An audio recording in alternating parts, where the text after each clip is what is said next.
चलो अब आज वाली क्लास में भी सेम काम करते हैं आगे। क्या लास्ट क्लास में हमने डिटर्मिनेंट्स पे और क्वेश्चंस करे, पर इस टॉपिक में मास्टरी मैंने नहीं डेवलप करवानी, खुद से होगी।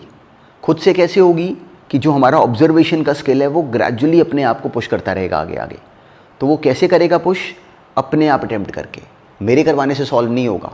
किसी के भी, किसी बुक के या किसी भी टीचर के बोर्ड पे क्वेश्चंस कर देने से या बुक में पढ़ लेने से ये टॉपिक नहीं आएगा। ये टॉपिक कब आएगा? जब इसके क्वेश्चंस हमें अपने आप क्लिक करने शुरू करेंगे। तो बिल्कुल क्लियरली लास्ट क्लास में भी हमने सुना था कि हमने जो लास्ट क्लास में क्वेश्चंस करे वो हमारे रिवाइज होने चाहिए। अगर नहीं रिवाइज करे तो पहले वो जाके रिवाइज करो, इट इज़ वेरी इंपॉर्टेंट। उसके बाद ये क्लास शुरू करना। तो फिर आज वाली क्लास वाले क्वेश्चंस पिछले वाले से 1 इंच बेटर होंगे अब। तो फिर आज वाले क्वेश्चंस भी जो हम हैंडल करेंगे वो भी हमसे होने चाहिए। कहीं ब्लॉक हो तो जो पिछली बातें करी वो सॉर्ट ऑफ हमें अब सपोर्ट करेंगी, तो उनको भी क्वेश्चंस के बीच में यूज़ करेंगे। तो अब आज वाली क्लास डायरेक्टली शुरू करते हैं, जैसे लास्ट क्लास में क्वेश्चंस करे वैसे ही डायरेक्टली क्वेश्चंस के साथ, और पूरी तरह काम डुएबल है, हमसे होने चाहिए। चलो पहला क्वेश्चन पे अपने आप जोर लगाओ, ये अटेम्प्ट करो। अब जो लास्ट क्लास में पॉइंट करा, अब इस क्वेश्चन में देखो एग्जैक्टली वो पॉइंट अब फिर से अप्लाई हो रहा था। क्या? अब देखो सोचना, और ऐसा होगा आज वाली क्लास में भी ऐसा हो सकता है, क्या पता नेक्स्ट क्लास में ऐसे क्वेश्चंस फेस करें। अगर सोचो किसी ने हमें ये दिया होता, ये टर्म दी होती और कहा होता कि इसको ये प्रूव करो, इस टर्म को ये बना दो, तो अब इस टर्म से वहाँ तक जाना एक्चुअली ज़्यादा मुश्किल होता। देखो हमें पता नहीं चलता अभी ऐसे, पर बड़े काम की बात है, इसको बिल्कुल ध्यान से समझना। अगर मान लो हम क्या करते, अगर मान लो बस ये क्वेश्चन होता कि इसको ये बना दो, तो it was comparatively a tougher question. Why? Because अब यहाँ पे इसका इन दोनों को, अब अगर मान लो हम C2 को C2 माइनस C1 करते हैं या C1 को C1 माइनस C2 करते, तो A माइनस बी बनता, A square minus B square बनता। आगे यहाँ से अब C कॉमन लेके B माइनस A बनता, तो वो कॉमन निकल आते। पर उसके बाद भी इस क्वेश्चन में एक्चुअली कॉम्प्लिकेशन रहती, बहुत स्ट्रेट फॉरवर्ड रास्ता अभी भी नहीं बनता। पर यहाँ से नोटिस करो कि हमने एक बात ट्रैक करनी शुरू करी कि ये BC CA AB कभी भी अगर इस तरह की टर्म्स आए तो इनको A square B square C square वाले फॉर्मेट में लेके जाना इज़ अ पॉसिबिलिटी, जो कि एक्चुअली अब की बार पहला सवाल ही था। इसके बाद यहाँ से वो बनाना एक्चुअली कंपैरेटिवली सिंपल है। तो कई बार क्वेश्चंस में ऐसा भी होगा कि वो हमें ये टर्म देंगे और ये नहीं बोलेंगे, तो हमें पहले दिमाग लगा के इसको यहाँ से ये बनाना पड़ेगा, जो कि बहुत ऑर्डिनरी काम है, पहली बार सुनने में बस नया लगता है। तो अब मान लो ये क्वेश्चन है, तो अब मुझे दिखता है कि यहाँ पे BC है, किसकी कमी है? A की। यहाँ पे C है, किसकी कमी है? B की। और यहाँ पे किसकी कमी है? C की। तो एक पॉसिबल तरीका क्या था कि मैं पहले वाले कॉलम को एक्चुअली A से मल्टीप्लाई करूँ, दूसरे वाले को B से, तीसरे वाले को C से। अब क्योंकि मैंने एक्चुअली मल्टीप्लाई करा तो उसको मैं लिखूंगा, ऐसे लिखा होना चाहिए मेरी कॉपी में। सिंपली C1 को हमने A से मल्टीप्लाई करा, C2 को B से और C3 को C से, तो मेरी कॉपी में ये स्टेप होना चाहिए। C1 को चेंज करा AC1, C2 को चेंज करा BC2 और C3 को चेंज करा CC3 में। मैं लिखूंगा ऐसे, वहाँ पे रिटन में होना चाहिए। यहाँ पे लिख दिया और ये लिखा, कंप्लीट बात। अब इसके बाद क्योंकि एक्चुअली हमने एक डिटर्मिनेंट के एक कॉलम को एक्चुअली मल्टीप्लाई करा है इसे, तो इसलिए बाहर ABC से डिवाइड भी करेंगे। जैसे हमने ये टर्म बनाई, अब हमें दिखता है कि ये बनाते ही जो ABC है वो इस वाले कॉलम, इस वाली रो में से बाहर कॉमन आ जाता। सिंपली हमने ABC बाहर कॉमन ले लिया R3 में से, तो ABC बाहर आया, ये बन गया अब मेरे पास सही format. ABC cancel, A square B square C square, A cube B cube C cube 1 1 1। अब हमें क्लैरिटी है कि 1 1 1 हमें चाहिए सबसे नीचे, 1 1 1 हमें चाहिए सबसे ऊपर, और A square B square C square हमें यहाँ पे चाहिए। तो एक्चुअली क्या करें कि अगर हम लोग सिंपली इस थर्ड वाली रो को 2 जंप्स लगवा दें, तो 1 1 1 ऊपर आ जाता और नया डिटर्मिनेंट क्या बनता वहाँ पे मेंशन कर देना। नया डिटर्मिनेंट बन जाता determinant B is equal to -1 की power 2 into determinant A, which is same as determinant A। हमने क्या करा? 2 जंप्स लगवाई। तो बिल्कुल अपनी कॉपी में ऐसे मेंशन कर देना। तो जो नया डिटर्मिनेंट बना वो सेम बन गया। अब क्या करते, हम यहाँ तक पहुँच गए, सिंपली हमने 2 जंप्स लगवाई, तो इसको बजाय रो शिफ्ट करने के 2 जंप्स वाले स्टेप से करना, उससे तेज़ हो जाएगा। अब यहाँ तक आने के बाद अब मेरा टारगेट क्या है? अपनी टर्म बनाना। अब मेरा क्वेश्चन शुरू हुआ। अब मेरा काम क्या है? एक तो A माइनस बी बनाना, एक B माइनस C और एक C माइनस A, साथ में AB plus BC plus C है। अब सिंपली क्या करा, मान लो C2 को C2 माइनस C1 करा, या C1 को C1 माइनस C2 करते, बिल्कुल ठीक एक ही बात है। C3 को C3 माइनस C1 करा। टारगेट क्या था कि 2 0 बना लिए, 2 0 बनाए। अब दिखता है कि इस वाले कॉलम में से B माइनस A बाहर कॉमन आ गया, इस वाले में से c माइनस ए बाहर कॉमन। ये करने का फ़ायदा क्या हुआ, यहाँ पे आ गया b प्लस ए, ये आ गया b square plus A square plus B ए, यहाँ पे आ गया c plus A C square plus C A plus A square. 2 0 बन गए। अब चाहो तो यहाँ पे एक्सपैंड कर लो, पर अगर चाहो तो इसको और आगे सिंप्लीफाई कर लो। तो इसको और आगे सिंप्लीफाई करते हैं, इसको नोटिस करना। अगर हम इस स्टेप के बाद अगर एक्सपैंड कर दें तो इट इज़ इक्वली गुड। लेकिन अब हमें दिखता है कि यहाँ पे ये दोनों ज़ीरोज़ बने हुए हैं, और हमें दिखता है कि अगर हम इन दोनों को फिर से सब्ट्रैक्ट कर दें तो आर वी एबल टू सी कि यहाँ पे b माइनस सी भी बन जाता। इन दोनों को सब्ट्रैक्ट करने पे हमें दिखता है कि ए स्क्वायर कैंसिल हो जाएगा, b स्क्वायर माइनस सी स्क्वायर बनेगा और a कॉमन लेके b माइनस सी बनेगा, तो हमें उससे फ़ायदा होगा। अब अगर हम क्या कर दें कि C2 को चेंज कर दें C2 माइनस C3 में, और ये करते समय ध्यान से देखना कि मैंने नोटिस करा कि जो मेरा एग्जिस्टिंग जीरो है वो ख़राब नहीं होना चाहिए। देखो नहीं हो रहा ख़राब, 0 माइनस 0 ये 0 ही रहेगा, इसलिए स्टेप करना हमें फ़ायदा देगा। ये बन गया b माइनस ए इंटू सी माइनस ए, यहाँ पे टर्म आ गई, ये तो सेम है 1 a स्क्वायर और a क्यूब, यहाँ बन गया 0, ये आ गया b माइनस सी। यहाँ देखो नोटिस करो, a स्क्वायर कैंसिल, ये आ गया b स्क्वायर माइनस सी स्क्वायर जो कि फैक्टराइज हो गया b minus c b plus सी, और साथ में आ गया a common b minus c. तो b minus c directly common ले लेते हैं, वो आ जाएगा b plus c plus a, ये बन रहा है। यहाँ पे क्या है, ये तो सेम रहेगा, दिस इज 0, ये बना 0, ये क्या है c प्लस a, और ये लास्ट में था c square plus C A plus A square. ये करने का फ़ायदा क्या हुआ कि अब हमें दिखा कि इस वाले कॉलम में से b माइनस सी बाहर कॉमन आ रहा है, तो b माइनस सी बाहर कॉमन ले लो, तो हमारी जो मेजर टर्म्स हैं वो तो एक्चुअली हमने बाहर कॉमन निकाल ली,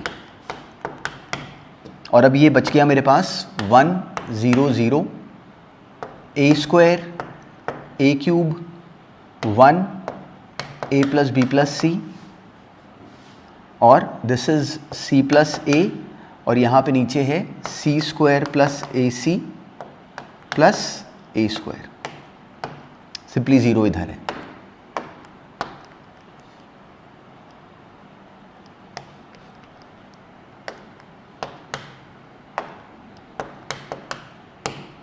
ये बन गई एक्सप्रेशन।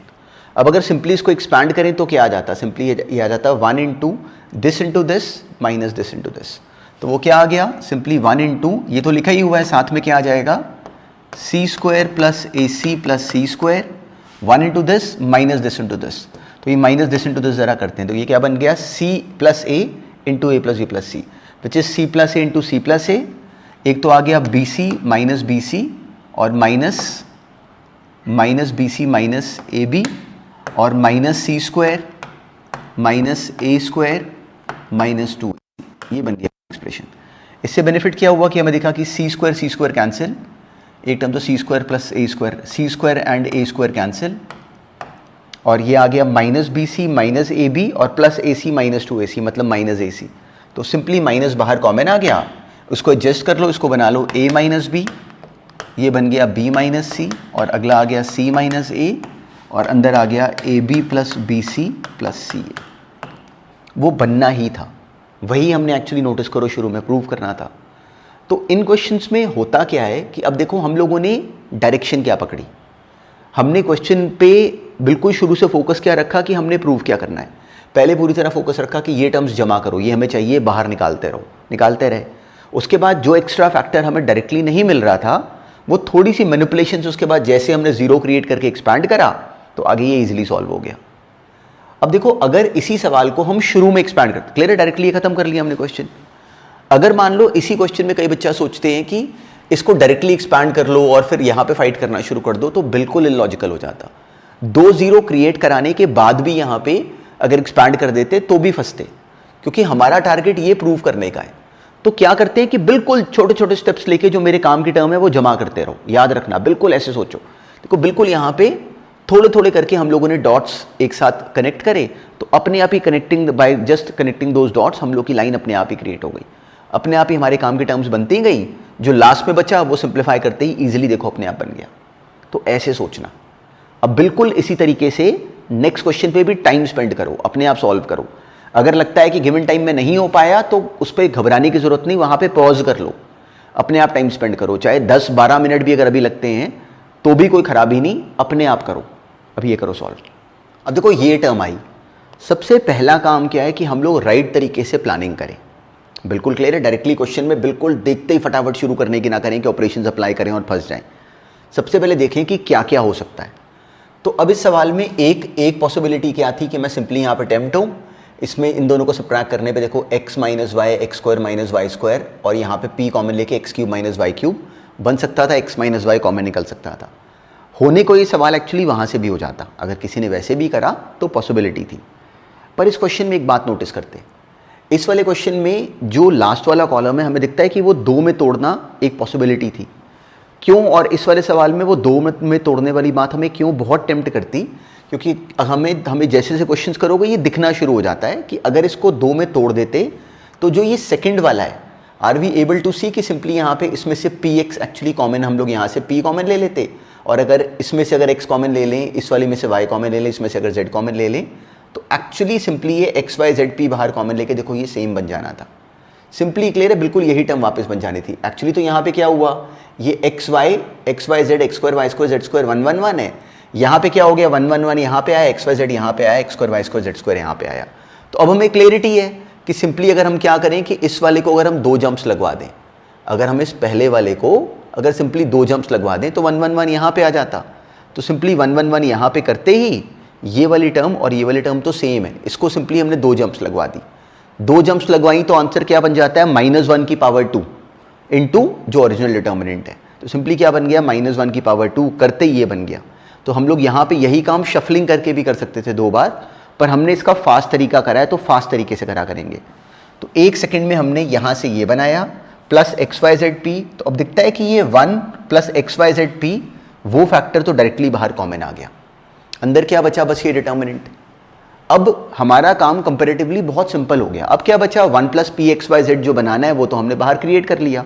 उसके बाद इसको सॉल्व करना बहुत सिंपल था। अब क्या करो, 2 0 बना लो, R2 को मान लो R2 माइनस R1 कर लिया, R3 को R3 माइनस R1 कर लिया। तो 1 सेकंड में हमें दिखा यहाँ 0, यहाँ पे y माइनस एक्स, यहाँ पे y square minus x square, इसमें से y माइनस एक्स कॉमन लिया, इसमें से z माइनस एक्स कॉमन लिया, 2 फैक्टर हमारे काम के बन गए। 0 बन गया, सिंपल सी टर्म बनी थी, एक्सपांड कर दिया, डायरेक्टली आंसर आ गया। तो ये क्वेश्चन में 2 रोल थे, एक तो सिंपल सी बात की फिर से प्रैक्टिस था, दूसरा हमें ये बात समझ में आनी चाहिए थी कि इस सवाल में ये बहुत काम का स्टेप था। इसको तोड़ने से क्या हुआ कि हमारा क्वेश्चन कितनी स्मूथली हो गया। हमें इसको सॉल्व करने में, नहीं तो ये फैक्टर बनाने में हमें थोड़ा बहुत दिमाग लगाना पड़ता, वही काम हमने बहुत ईजिली कर लिया। अब नेक्स्ट करो। अब देखो इस क्वेश्चन में फोकस क्या था कि हम इसको मैनिपुलेट करके a-1 का होल क्यूब बना दें। तो अब हमने इस क्वेश्चन में एंटर करना था। तो अब मेरा फोकस क्या होता कि एक तो a-1 का होल क्यूब बनाना है, मतलब a-1 को मुझे 3 बार बाहर जमा करना है। बिल्कुल ऐसे, बिल्कुल एग्जैक्टली ये थॉट माइंड में आना चाहिए कि a-1 वाले टर्म को यहाँ से 3 बार हमने किसी तरीके से खींच के बाहर निकालना है। तो क्या क्या करते, साथ में हमें दिखता कि ये 1 1 1 है, तो ये हमें टेम्प्ट करता कि सब्ट्रैक्ट करके 0 बनाओ। तो अब देखते हैं। अब ज़रा मान लो कि अगर मैं R1 को R1 माइनस R2 कर दूँ, क्यों करूँ, एक तो 0 बनेगा, दूसरा मैंने नोटिस करा कि R1 को R1 माइनस R2 करने पे आर वी एबल टू सी कि यहाँ पे a स्क्वायर माइनस 1 बनेगा जिसमें a माइनस 1 आता है। इन दोनों को सब्ट्रैक्ट करेंगे तो ये a माइनस 1 बनेगा और यहाँ पे 0 बनेगा, तो फ़ायदा होगा। अगर मैं R1 को R1 माइनस R2 करता हूँ और ऐसे अगर मान लो R2 को R2 माइनस R3 करूँ तो ये 2a माइनस 2 बन जाता, यहाँ पे a माइनस 1 और यहाँ पे 0, तो हमें बहुत फ़ायदा हो रहा है। मान लो अगर हमने R1 को चेंज करा R1 माइनस R2 और ऐसे ही बाद में R2 को चेंज करा R2 माइनस R3, उससे फ़ायदा क्या होता, देखो जब R1 को R1 माइनस R2 करा तो R2 वही है अभी, उसके बाद R2 को चेंज करा R2 माइनस R3, तो ये 2 स्टेप्स अलग अलग करे। पहले ये स्टेप करा, नया डिटर्मिनेंट बनाया, पर अपना टाइम वेस्ट होगा उसको बनाने में तो लिखा नहीं वो। बाद में R2 को चेंज करा R2 माइनस R3, उससे हुआ क्या, R1 को R1 माइनस R2 करा तो यहाँ पे बन गया a square minus 1 which is a minus 1 into a plus 1। यहाँ पे क्या बन गया, सिंपली a माइनस 1 और यहाँ पे आ गया 0। R2 को R2 माइनस R3 करा तो यहाँ पे बना a माइनस 1, यहाँ पे भी a माइनस 1, सिंपली ये आ गया 2a माइनस 2, तो 2 times of a minus 1। Simply subtract करा तो 2a minus 2 2 times a minus 1, यहाँ पे a माइनस 1 और यहाँ पे 0, लास्ट में सिंपली आ गया 0।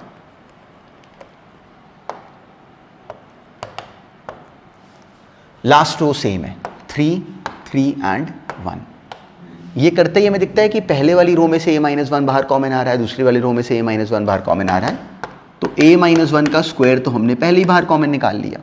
अंदर क्या बचा, यहाँ पे 1, यहाँ पे a+1, यहाँ पे 1, यहाँ पे 0, यहाँ पे 2, यहाँ a1 सिंपली a-1 कॉमन आ गया इसमें से, और यहाँ 0, और लास्ट में यहाँ पे 3 3 और 1। तो हमें दिखता है कि जो हमारा टारगेट था a-1 का क्यूब बाहर निकालना था, a-1 का स्क्वायर तो हमने निकाल ही लिया फटाफट। अब क्या बचा, सिंपली एक a-1 और बाहर निकालना, और 2 जीरोस क्रिएटेड हैं, तो simply expanding along C3, simply expanding along C3, इसको C3 के अलोंग अगर मान लो मैं एक्सपैंड कर दूं तो क्या आता, 0 into anything 0, 0 into anything is 0, क्या बन जाता, 1 into this minus this into this, तो a+1 minus 2 which is again a-1। तो मेरा आंसर बन गया a-1 का whole square into 1 into a-1, और वही हमने प्रूव करना था a-1 का क्यूब। तो बिल्कुल सिंपल सवाल था, पर हम लोगों ने देखो शुरू में ही क्या करा कि अपना फोकस राइट रखा कि हमने वो बनाना है, तो वही स्टेप्स करेंगे जिसमें कि हमें वो बनता दिखे, ब्लाइंड स्टेप्स नहीं करेंगे। इस सवाल में वैसे अगर मान लो मेरे मन में आता कि मैं दिस प्लस दिस कर दूं, और बच्चे करते हैं ऐसा कि उनको समझ नहीं आता कि इस टॉपिक में करना क्या है। तो मेन काम क्या है कि जो स्टेप करने वाले हो उसको करने से पहले याद रखना, डिटर्मिनेंट में अकेली ये ट्रिक है पूरे चैप्टर में, कि उस स्टेप को करने से पहले पूरी तरह माइंड मेकअप करोगे कि ये स्टेप करने से जो टर्म बोली गई है बनाने को, या तो उसमें से कोई फैक्टर बाहर निकल के कॉमन आने वाला है या फिर 0 बनने वाला है। तो एक फायदा तो होना चाहिए हर बार। अब नेक्स्ट करो। अब देखो इस क्वेश्चन में काम बिल्कुल स्ट्रेट फॉरवर्ड था, पर होता क्या कि हम ब्लॉक कैसे होते कि हमें लगता पूरा एक्सपैंड करना है, तो नहीं करना था। हमने अब इसमें अंदर ऐसे की मैनिपुलेशंस करनी थी कि वो टर्म क्रिएट हो। देखो ये साइड कंपैरेटिवली मुश्किल है, वो साइड सिंपल थी, तो वैसे दोनों तरफ से पॉसिबल था, या वहाँ से ये बनाते या यहाँ से वो बनाते। तो अब हमें दिखता है कि अगर मान लो इन तीनों को ऐड कर दिया जाए तो यहाँ पे इन सब में a + b + c बन जाता कॉमन। बिल्कुल देखो इस तरह का स्टेप हमने एक्चुअली कभी अलजेब्रा में करे होते हैं। तो अगर हम लोग C1 को चेंज करते C1 + C2 + C3, ये लिखा होना चाहिए वहाँ पे अगर करा तो हमें करते दिखता है कि यहाँ से 2 times a + b + c p + q + r x + y + z, 2 हमने मान लो बाहर ले लिया कॉमन, ये बन गया एक्सप्रेशन। अब इसमें नोटिस करो, देखो बिना करे नोटिस करो कि अब अगर मैं C2 को C2 - C1 कर दूँ, C2 को अगर मैं C2 - C1 कर दूँ तो मुझे दिखता है कि क्या होगा, यहाँ पे -b बनेगा, यहाँ पे -q और यहाँ पे -y। तो माइनस कॉमन लेके ये तो वही बन गया जो बोला गया बनाने को। ऐसे ही अगर मैं C3 को C3 - C1 कर दूं तो दिखता है कि यहाँ पे -c, यहाँ पे -r और यहाँ पे -z बनेगा। तो देखो मेरे को पहले दिख रहा है, उसके बाद स्टेप करना है। अब अगर मैं सिंपली क्या करूँ कि मैं C2 को चेंज कर दूँ C2 - C1 और C3 को चेंज कर दूँ C3 - C1 सिंपली। अब अगर मैं इतना सा काम अगर करूँ कि मैं C2 को चेंज कर दूँ C2 - C1 और C3 को चेंज कर दूँ C3 - C1, तो मैंने इसको मेंशन करा, C2 को चेंज कर रहा C2 - C1, C3 को चेंज कर दिया C3 - C1। क्यों करा, क्योंकि we were able to observe कि ऐसा करते ही ये तो वही बनना शुरू हो गया जो हमें बोला गया बनाने को। तो ये टर्म क्या बन जाती, यह आ जाता 2 times of simply a + b + c, p + q + r और x + y + z, और यहाँ पे क्या आता -b -q और -y, यहाँ पे -c -r और -z, ये बन गई एक्सप्रेशन। अब दोनों में से माइनस बाहर कॉमन ले लो तो डायरेक्टली हम लोग की टर्म बन जाती। अब चलो इसके बाद क्या बच गया, इतना सा काम बच गया कि अब हमने ये फर्दर प्रूव करना है कि ये यहाँ से अभी बस इतनी सी बात मिस हो गई कि हमें एक्चुअली अब जो टर्म बनानी है उसमें यहाँ पे अब हमें ABC चाहिए। तो अब अगर मैं क्या करूँ कि फिर से C1 को फिर से चेंज कर दूँ C1 + C2 + C3 में, फिर से चेंज कर दूँ। क्यों, क्योंकि ऐसा करने पे अब डायरेक्टली दिखता है कि देखो ये क्या बच जाता, A यहाँ पे P और यहाँ पे X। तो ये करते ही मेरी टर्म बन गई 2, इसमें से माइनस कॉमन ले लिया, उसमें से माइनस कॉमन ले लिया, दोनों माइनस कॉमन आके बाहर आ गया प्लस, ये बन गया ABC PQR XYZ और क्वेश्चन डन। तो इसको करते समय हमने यही ऑपरेशंस लगाए। तो बच्चों को ये गलती लगती है कि उनको लगता है कि ऑपरेशंस मेन काम है। ऑपरेशंस मेन काम नहीं है। मेन काम क्या है, ये सोच पाना कि क्या करें। वो कोई बुक डायरेक्टली बोल नहीं पाती, तो जब हम क्वेश्चन बुक में से उनके सॉल्यूशंस पढ़ते हैं तो हम हमेशा ब्लॉक्ड रहते हैं। It always tends to actually block our mind कि हमें समझ नहीं आता कि ये क्या हुआ। तो इस टॉपिक में अकेले मास्टरी डेवलप करने का तरीका क्या है कि ऐसे चलो, नेक्स्ट स्टेप को करने से पहले अपने माइंड में ये थॉट लेके आना शुरू करो कि ये मैं क्यों करने वाला हूँ। देखो इस सवाल में पूरी तरह शुरू से फोकस क्या रखा कि हमने क्रिएट क्या करना है। तो नोटिस करा कि ये करने का फ़ायदा क्या होगा कि 2 कॉमन आ जाएगा, वो चाहिए। फिर अगर ये बनाने के बाद अगर मैं सबट्रैक्ट करूँगा तो मुझे मेरे काम की टर्म्स मिलेंगी, इसलिए ये स्टेप करा, इसलिए ये ऑपरेशन करें। उसके बाद दिखा कि अगर इन तीनों को फिर से ऐड करा दो तो यहाँ पे ए पी और एक्स बन जाएगा जो कि हमें चाहिए, इसलिए और इसके बाद वाला ऑपरेशन करा। तो हमारे माइंड में ये थॉट का बनना is actually the most important thing. यही चैप्टर है, ये डिटर्मिनेंट्स बस यही चैप्टर है कि हमने सवालों को करते समय ऑपरेशंस में लॉजिक लगाना क्या सोच के। अब ऐसे ही नेक्स्ट करो। देखो ग्रेजुअली ग्रो कर रहे हो, सवालों के डिस्कशन कर रहे हैं, ग्रेजुअली ग्रो कर रहे हो, पर अपने आप जो टाइम स्पेंड कर रहे हो वो मेन काम है, उससे बिल्कुल ना बचो। अब ऐसे ही इस नेक्स्ट क्वेश्चन पे भी पूरी तरह टाइम लगाओ, आराम से करो, पर अपने आप अटेम्प्ट करो। बिल्कुल सिंपल सा क्वेश्चन था, बस प्रैक्टिस के लिए। अब देखो अब ये हमें दिखना शुरू हो गया होगा कि जो 1 1 1 बना होता है ये हमें हेल्प करता है। कैसे, इसको देख के हमारे माइंड में ये थॉट आता है। देखो इस वाले सवाल में जो प्रूव करना है वो कोई नंबर तो निकालना नहीं, मतलब कोई वैल्यू तो निकालनी नहीं, हमने -2 बनाना है। तो हमारे पास क्या ऑल्टरनेटिव बना कि इसको सिंप्लीफाई करो। सिंप्लीफाई करने का एक तोड़ क्या होता है कि 0 0 क्रिएट कराओ। तो हमने सिंपली क्या करा, R2 को R2 - R1 मान लो कर लिया, और R3 को R3 - R2 करा, और R2 को R2 - R1 कर लिया। दोनों स्टेप्स करे, उससे 2 0 क्रिएट कर दिए। 2 0 क्रिएट करने के बाद डायरेक्टली एक्सपैंड कर देते, कोई काम ही नहीं था इसमें। 1 इंटू, देखो ये पोजीशन कौन सी होती है 1 की, इस कॉलम के लॉन्ग एक्सपैंड करा, 1 into this minus this into this, simply expand करा, -2 आ गया। तो इस क्वेश्चन में तो बिल्कुल भी कोई ट्रिक नहीं थी और ये राइट हुआ होगा। अच्छा, अब जो नेक्स्ट क्वेश्चन है वो भी बहुत सिंपल, पर उसमें कैलकुलेशन में थोड़ा हल्का सा दिमाग लगेगा, तो उस पर लगाना, उस पर टाइम स्पेंड करना और कंप्लीटली उसको अपने आप सॉल्व करना। अब ये करो।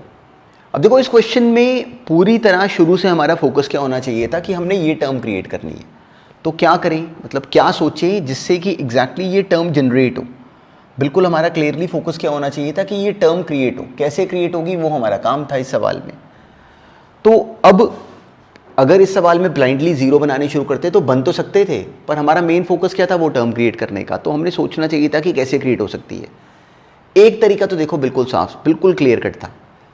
अब ये करा होगा विच इज़ ओके, उन सबको डिस्कस करते हैं, पर एक बजट पहले सुनो। इस क्वेश्चन में हमें दिखता है कि अगर मान लो मैं इन तीनों को ऐड करा देता, तीनों को ऐड कराने से क्या होता कि ये a + b + c यहाँ पे 2 टाइम्स, इसको ऐड करा के यहाँ पे भी a + b + c 2 टाइम्स, और यहाँ पे भी a + b + c 2 टाइम्स। तो पहले वाले कॉलम में हमें 2 टाइम्स a + b + c मिल जाता। कैसे, C1 को सिंपली C1 + C2 + C3 करने पे।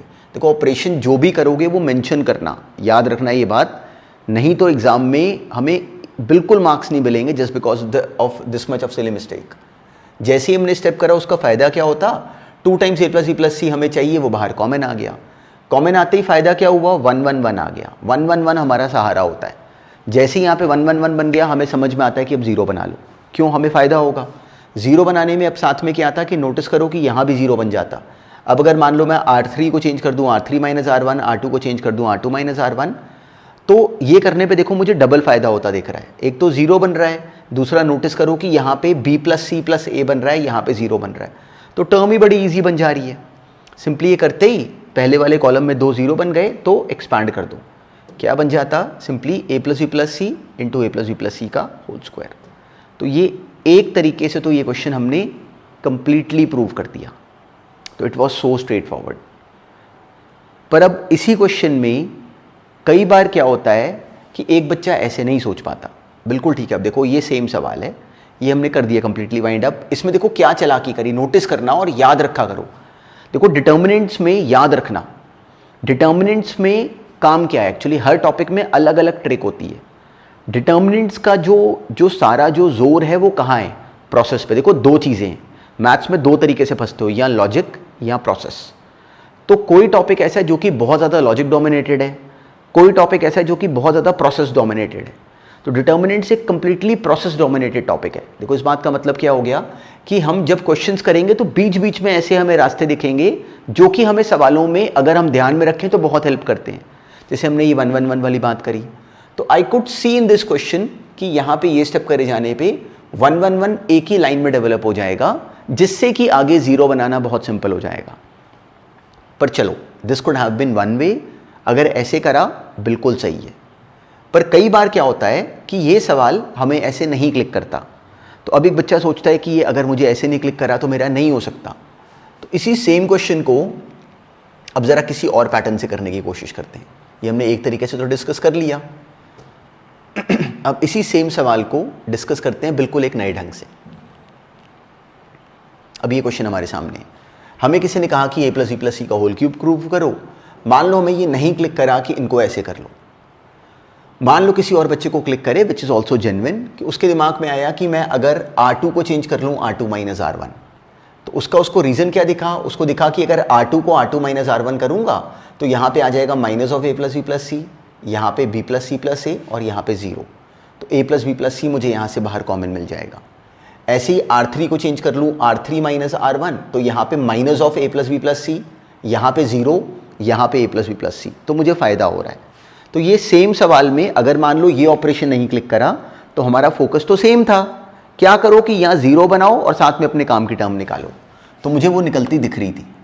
मान लो हमने R3 को चेंज करा R3 - R1 में और R2 को चेंज कर दिया R2 - R1, R2 को चेंज करा R2 - R1, R3 को चेंज करा R3 - R1। उसका फ़ायदा क्या हुआ, ये बना a + b + 2c, a b, यहाँ पे क्या आ गया minus of a + b + c, यहाँ पे b + c + a, यहाँ 0। सिमिलरली यहाँ पे minus of a + b + c, यहाँ 0 और यहाँ पे a + b + c। इसका बेनिफिट क्या हो गया, एक तो जीरोस बनने शुरू हो गए, साथ में a + b + c पूरे में से बाहर कॉमन आ गया। तो हमने 2 a + b + c तो बाहर कॉमन ले लिया, वो बन गया a + b + c का square multiplied by a + b + 2c, a b -1 -1 1 and simply ये 0 और ये 1, ये बन गया ये सवाल।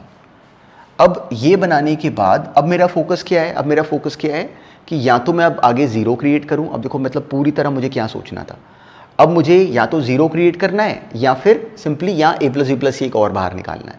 अभी मैं एक्सपैंड नहीं कर सकता, यहाँ पे मैं एक्सपैंड क्यों नहीं कर सकता, क्योंकि 2 जीरोस बने हुए हैं लेकिन वो एक रो में नहीं है या एक कॉलम में नहीं है, तो अभी मैं एक्सपैंड नहीं कर सकता, मुझे एक 0 और बनाने के लिए सोचना पड़ता। तो अब बहुत तरीके थे, पर केवल सुनो, केवल हम लोग की सुन के स्ट्रैटेजी बननी शुरू होगी। एक तरीका जस्ट सुनो, देखो हम लोग क्या क्या कर सकते थे। मान लो कि अगर मैं R1 को, मैं जस्ट बिल्कुल एक रैंडम थॉट है, इसको सुनना, R1 को मान लो मैं चेंज कर लूँ R1 - b times of R3, R1 को चेंज कर लूँ R1 - b times of R3, उसका फ़ायदा क्या होता, b - b यहाँ पे 0 आ जाता। या फिर मैं सिंपली R1 को चेंज कर लेता R1 - a times of R2, क्यों, a - a 0 हो जाता, उससे क्लियर है मेरे पास एक कॉलम में 2 0 आ जाते। ये एक सब पॉसिबिलिटीज़ थी।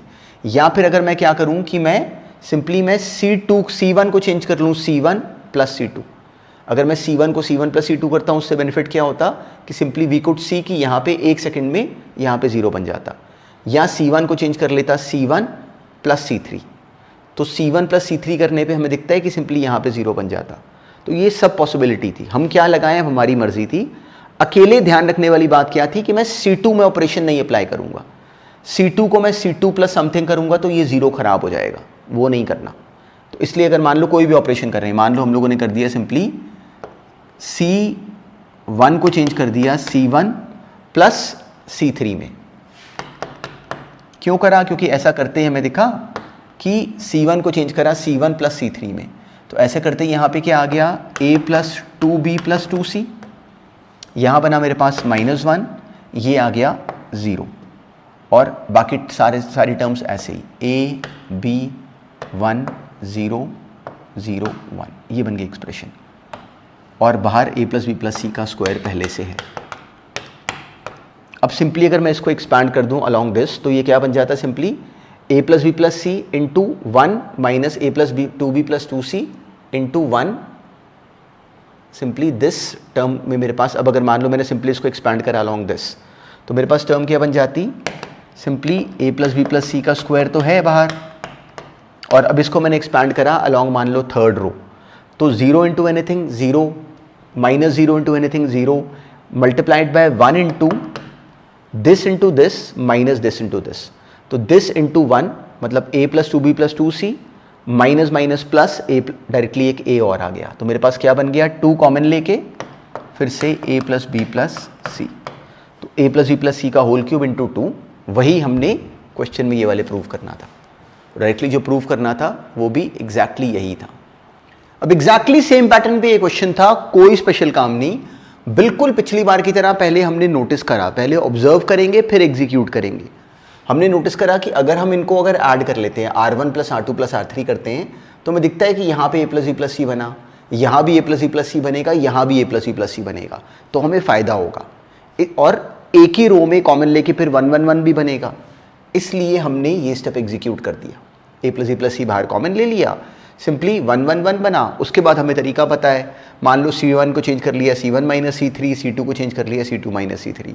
उससे फ़ायदा क्या हुआ, 2 जीरोस क्रिएट हो गए, फिर expansion was very straight forward, directly expand करा और आंसर बना लिया। तो कोई ट्रिक नहीं थी, बहुत सिंपल क्वेश्चन था, हमसे खुद से होना चाहिए था।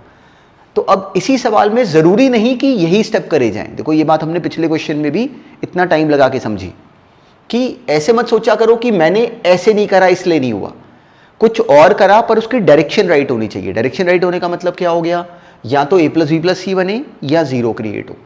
तो इसी सवाल में मान लो किसी ने करा C2 को शुरू में चेंज कर लिया C2 माइनस C1, C3 को चेंज कर लिया C3 माइनस C1, तो उससे भी हो जाता। मतलब ऐसा नहीं है कि there is only one way, लेकिन हमारा चैनल, हमारा जो मूव करने का तरीका है वो राइट होना चाहिए। एक पॉसिबल तरीका ये था।